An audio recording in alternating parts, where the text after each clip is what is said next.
Hi guys, magandang araw, lalong-lalo na po sa ating mga kapwa security personnel. Welcome back po sa aking munting channel.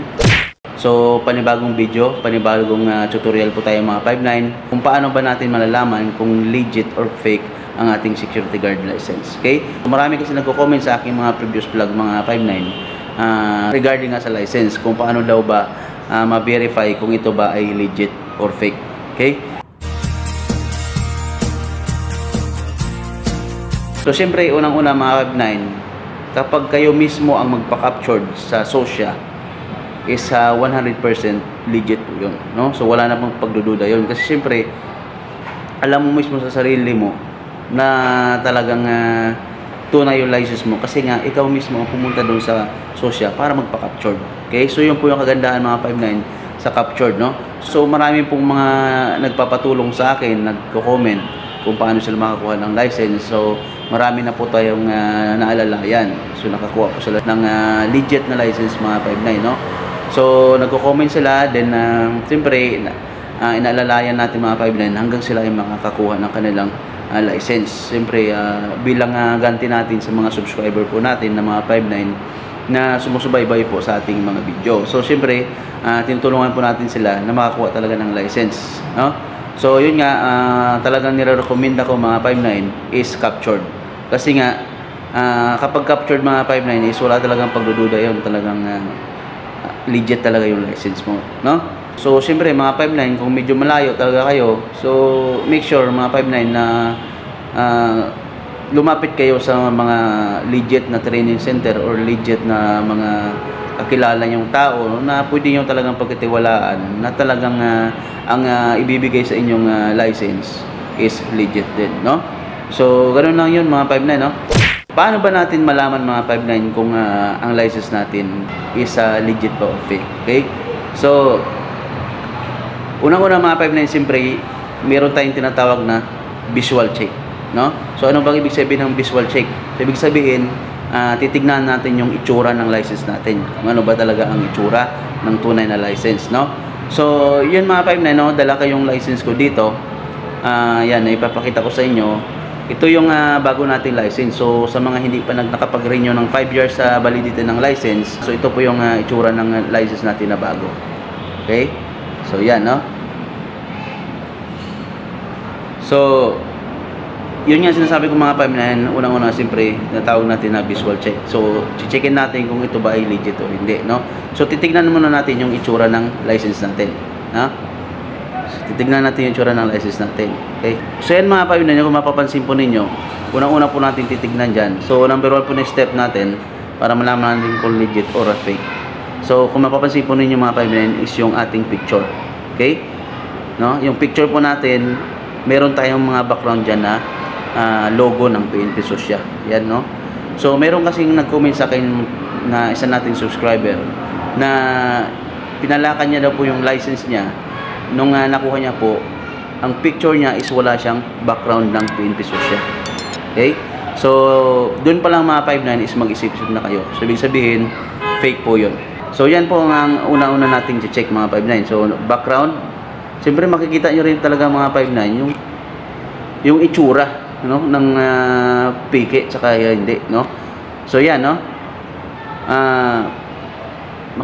So yan, unang-una is yung picture natin, dapat may background ng PNP SOSYA.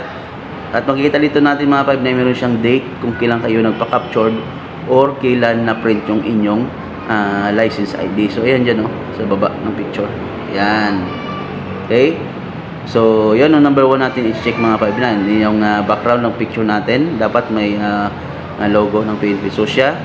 Then, yung date, no? At syempre, pag may picture tayo dyan, meron din tayo dito sa baba. Yan, kita ninyo yan. At makikita rin ninyo mga 5-9, syempre, meron siyang logo dito ng SOSYA na malaki. Yan, no? Okay? So, next step mga 5-9 para malaman natin kung legit or fake yung license natin.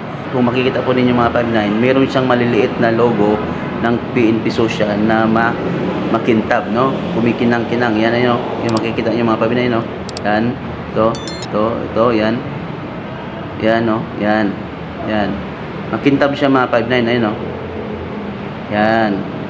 So, legit yan mga 5-9 kapag mayroong ganyan. Yan, no? Ito tayo, yan, no? Parang umiilaw-ilaw. Yan. So, yun mga 5.9, no? Pangalawang step yon para malaman natin kung legit or fake. Okay?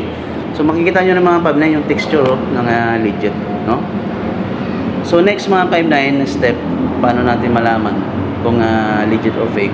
So, meron siya ditong QR code, no? QR code, di ba? So, i-scan natin itong mga 5.9, no? I-scan natin kung ano yung lalabas. Okay? Pakita ko sa inyo, no? Ito lang. So, mag-download kayo mga 5.9 ng QR code scanner. Pwede nyo gamitin yun. May mga free naman yan. So, yan, no? I-download ako ng QR code scanner.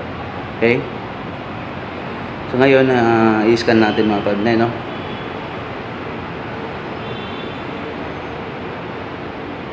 So, yan. So, ito yung license ko mga 5.9, ha? Yan, no? So, i-scan natin to siya. Okay? Tapat nyo lang dun sa may QR code. Yan. So, narinig nyo. Tumunog, no? So, yan.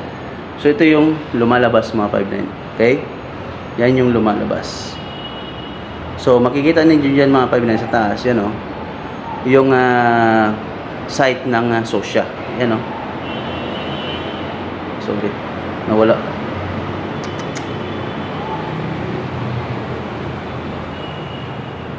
Sorry. Nawala. Wait lang. Yan, yan. Kita nyo yung site ng Sosya dyan. Yun o. Taas. Okay? So, pag once na pinindot nyo yung mga 5.9, pinutin natin. Yan o. Pinutin natin. Yan. Pag pinindot natin yung mga 5.9, lalabas po dito yung details ng license mo. No? Yan. Pangalan. Yan o. Pangalan. Tapos, license number. Then, category kung ano ka. Yan. Sabawa, security officer, security guard. No? Nakalagay po yan. Then yung date kung kailan ka na-issue or kailan niya na nagpa-captured, kung kailan ka nagpa-print yan. So, yan kalagay po yun dyan. Then, mayroon niyang expiry date kung kailan may expired. Okay? So, ang QR code mga 5.9 ay nadadaya din. No? Nadadaya siya. So, dito yung makikita mga 5.9 sa nakalagay dito sa taas. Ito yung makikita mga 5.9 sa nakalagay sa taas dito. Yan o. Nakalagay po sa taas is online list fee Sosya. Yan o. Ayan. Then may nakalagay po dito mga 5.9 is, tandaan nyo po to verified ID. You know, nakalagay dito verified ID sa taas ng pangalan po ninyo. Nakalagay po yan is verified ID. So ibig sabihin mga 5.9, merong record yan sa Sosya. Okay? So, pag once na binerify nyo sa Sosya, automatic po yung mga 5.9, meron pong record dyan. Kasi verified po, ID po nakalagay dyan. Oh. Yan o. Verified ID nakalagay po dyan. Okay?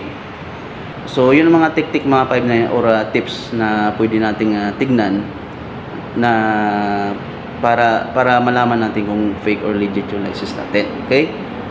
So yun mga 5.9, sana kahit paano nakatulong po sa inyo ang video na binahagi ko, lalong-lalo na po dun sa mga nagtatanong, no? So mga simpleng tips lang yun mga 5.9 na binanggit ko sa inyo, pero yun po ang mga importante na dapat natin tignan sa license po natin. Okay? So yun lang mga 5.9, sana po kahit paano ay nakatulong sa inyo ang aking video. Sana po ay huwag niyo pong kalimutan mag-like, share, comment, and of course mag-subscribe po sa ating munting channel para kahit paano ay updated pa kayo sa mga video na susunod pa nating i-upload. Okay? So yun lang mga 5.9, maraming salamat po. God bless us all.